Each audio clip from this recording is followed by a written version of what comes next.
Hello and welcome to Lunchable Go-to-Market Ops. We are your hosts, Danielle Urban, and Sarah Lane-Hawn. serving up grab and go HubSpot strategy every weekday in 15 minutes or less. In today's episode, we are very excited to talk through properties versus custom objects, because it's one of those things where when you actually get into an enterprise hub account and have access to custom objects, you can go a little crazy. And so deciding what should become a custom object is probably a separate conversation, but really honing in on like how can you migrate from maybe the properties that you were using in your pro account to manage things, and how you might sort of morph those up level into custom objects.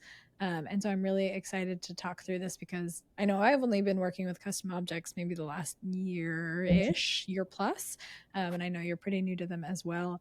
And it's a little scary because you can create basically anything and build process around anything, but they are incredibly useful. Yeah. This year was the first year that I started playing in custom objects, and they were definitely um, a little overwhelming, like to start with, because if you're a data nerd, right, like you understand data tables and referencing different things and kind of the concept, but trying to figure out when it's appropriate to use them is where I think it gets really tricky. And before we get into some use cases, I also wanted to say you hit on something about that this is only available in enterprise hubs. The first time I needed a custom object was when I was building an attribution model. And part of the purpose of building the attribution model was that we didn't want to have to upgrade to marketing enterprise. And so it was this catch-22 for a minute until I realized that we already had sales enterprise.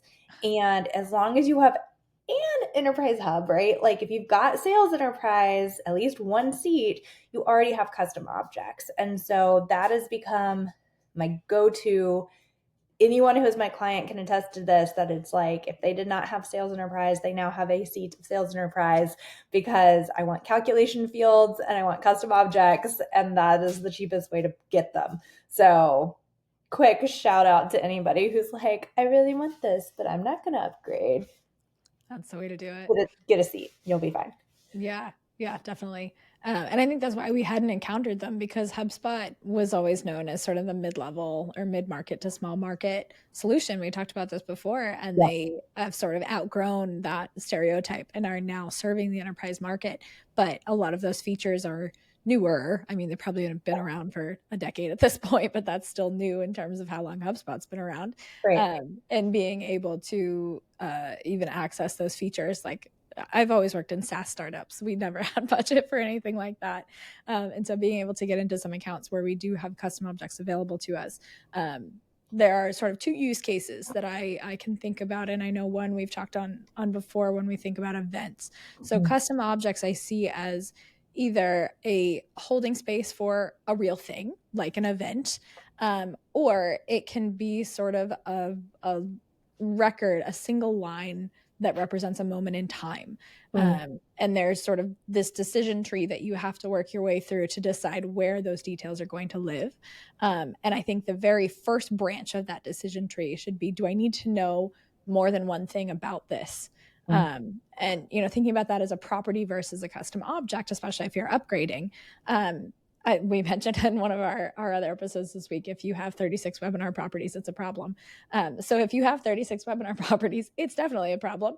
And that webinar could maybe live on as a custom object, because then you get all the metadata about the webinar itself related to the contact that attended that webinar. So if you want to know, topics, or have a taxonomy of topics that you check off and sort of bucket that together, if you want to know the date that it aired, if you want to know the date that they registered, all of those things will start to come together out of properties and live on the custom object. And we've got sort of two ways that you can approach that too. I know you and I were talking about events. Do you want to talk us through how you use association labels for those kinds of things? Yeah, I can. And I do want to pull back a little bit just for anybody who isn't accustomed to some of the language, right? When we're talking about objects in your standard setup, you've got contacts. those are an object. You have companies, those are an object. Deals, an object, right? And then as you're using HubSpot, you're dealing with how do those connect to each other?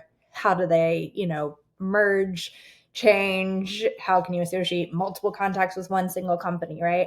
Those are all different objects.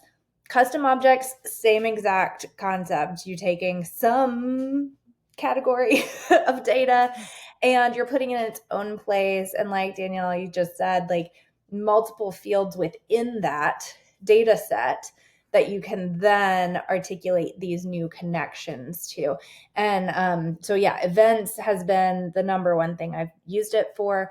I've had clients who do all of their events in one custom object, and then I have others who decide to break out in-person events versus digital events, or hosted events versus third-party events. So it just kind of depends on what the data is requiring.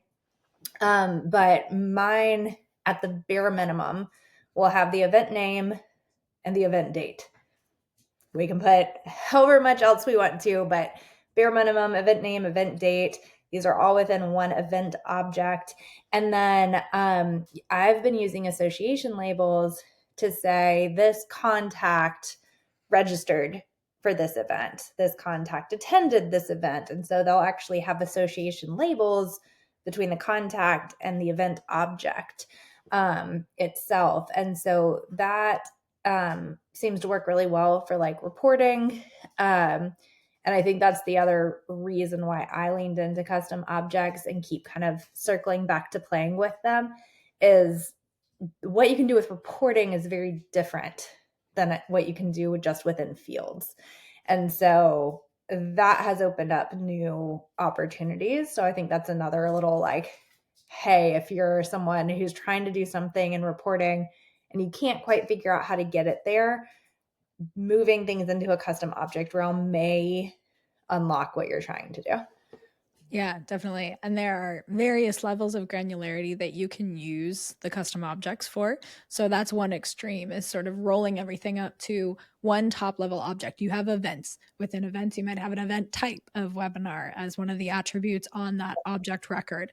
And so each record, we're using a lot of terminology here. Thank you for level setting on that. Within the object events, you have a record. A single record would be like, December webinar. Then within that, you'll have all the attributes on that record that says what date it was, if you have other speakers, where the replay link is, whatever else you need to know about that webinar is going to roll up to that single record.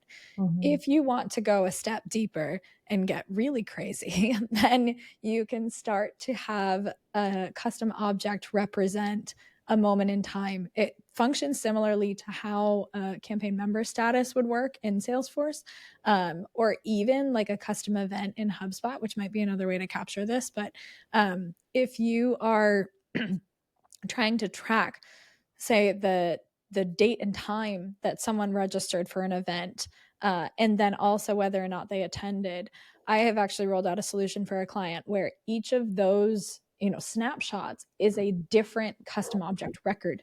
So the custom object is called campaign activity. And then within that, and I know Chris, what's his last name? Chris did a similar thing with the Salesforce. Okay.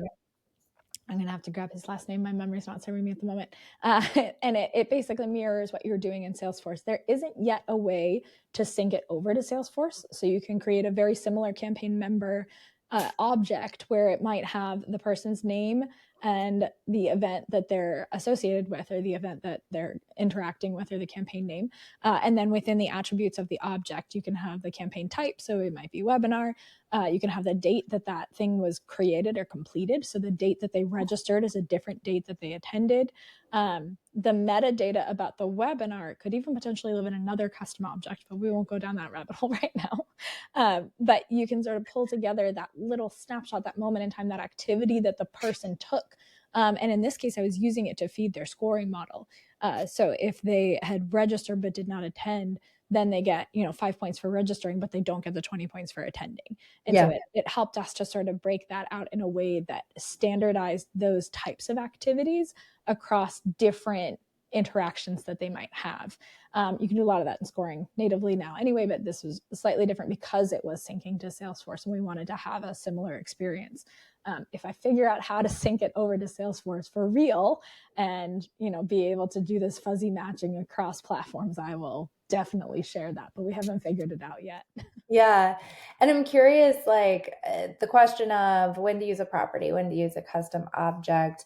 Um, the idea of if you have multiple, for lack of a better term for familiarity here, if you have multiple fields, right, Mm-hmm. that need to be related to each other, that then need to be related to either a contact, a company, or a deal, like I think that's probably when Spidey sense should start popping off of like, this might need to be a custom object. And my mind always goes to the most complicated, like solutions of why you would use it. And I'm thinking about like offline gifting and how you can use your custom object to then capture like what gifts people received when, and like you just do so much. But what's the simplest reason? Like events, I think for me, that's number one. That's anybody, if you're doing events of any kind, like it should be in a custom object. Outside of events, do you have like another number one? This should always be in a custom object. Yeah, hardware is always a good example, Hardware. like a physical thing. Okay. I think I've used this example several times, but one of my clients has a sales process where they need to ship out hardware. That Mhm. piece of hardware that the person is receiving and will be using Yep. is has a lot of detail associated with it. Like what type is it? What Yep. color is it? What version is it? When was it shipped? When was it produced? Is there like a date stamp on it? So there are so many things that you need to know about that object that has nothing to do with the contact itself. So if you were to try to build out all those properties, it would get really messy really fast. And so Yeah. having that live on as its own thing means that their customer success team and their customer service team can reference that in a table on the contact record, but it doesn't live in the contact record. It really is its own thing. And so it helps to better map their process and their reality into the tool. Hmm. Um, and I think one other example that I've used a couple times is setting up a referrer. So if you're running like a low budget referral program, Yep. and you're trying to sort of do a proof of concept with your existing tech stack and not add anything else yet, you can create a referral custom object. Because then when you create the form, you have the contact who's doing the referring fill in the information for the contact that they are referring. Mm-hmm. And then it gets created as a separate object that is linked to that initial contact. Then you grab, when they got associated, who was first to associate if you have multiple people referring out to the same new contact. And so it sort of keeps it all a little bit cleaner, and that association can also carry all the way through to a deal. So if I you love the referral, like partnership referral use case for custom object. I think that's something that the majority of B2B can use. Almost yeah, everybody has at least a person who's yeah, running partnerships, even if it's somebody who's also wearing the hat of sales manager, right? But as you expand, like they usually are not given a whole lot by means of budget and yeah. resourcing. So use the tools that you have.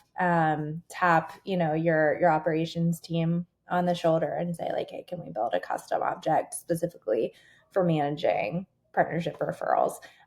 Because I think that's a great immediate use case for most people. That's fantastic. Anything that people are using custom objects for that you've seen that we like shouldn't be doing? Um, you can get a little crazy with it. I think I've seen cases, and I'm curious because I know you've encountered this too, when you have multiple layers of like parent companies. Yeah.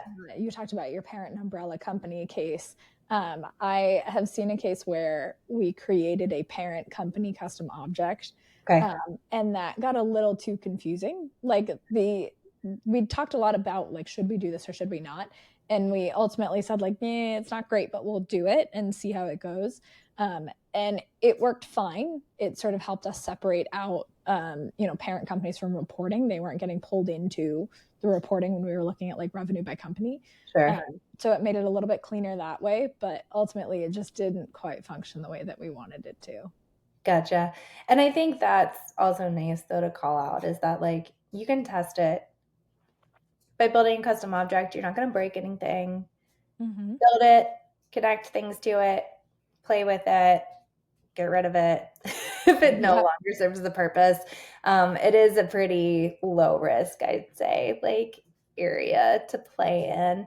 And so while it might be daunting as like a new area to some people, go ahead, play in it, see if it can do what you want it to be done.